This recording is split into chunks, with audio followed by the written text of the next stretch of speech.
Well, Matt Rhule said his team learned a lot of lessons last season. It might have been disappointing, but his players will be better because of it. In our exclusive interview, Coach Rhule spoke about laying the foundation, signing a top 25 recruiting class, and what type of impact will his transfers have on his team this season. A lot of Baylor fans have told me that 2016 was rock bottom. That's how they felt. And last year, you guys have laid the foundation to bring back that winning program back here to the university. Is that a fair statement?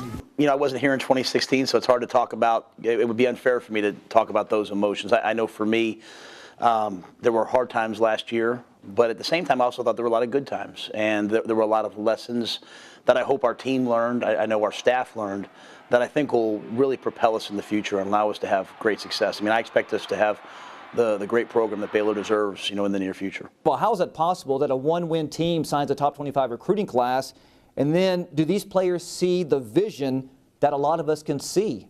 I think the kids that committed to us committed for the right reasons. And, I don't want you to come to Baylor just because you want to win football games. I want that to be a part of it. I don't want you to come here just because you want to go play in the NFL, but I do want that to be a part of that.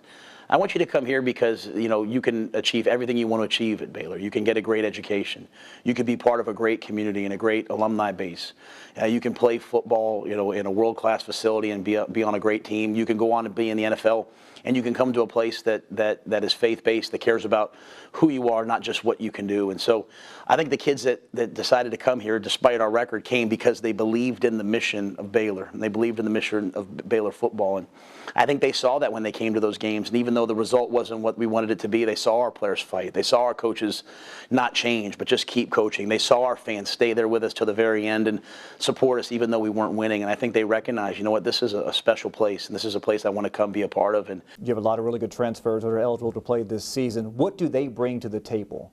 I think they bring perspective. I think, when you're talking about a guy like James Lockhart who played for 2 years at Texas A&M and then had a chance to sit out last year, when you bring in a guy like Jalen Hurd that played for 3 years and was 400 yards away from being Tennessee's all-time leading rusher, when you bring in a guy like Jake Frumorgan who played on, as a freshman and sophomore, started on the offensive line at Clemson and went to the college football championship game both 2 years.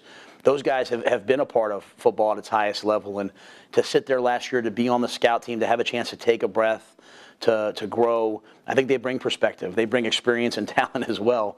But they've seen a lot and they've played a lot of football, and I think they bring some much needed experience to what I think is really a great senior class we have this year. Those guys were great juniors last year. I think they're going to be a great senior class, and to add in those transfers, I think that really helps. We'll talk quarterbacks plus a lot more. Of course, Baylor basketball in the NIT. They're up right now over Wagner. We'll have the highlights coming up tonight at 10 o'clock. We'll see you then.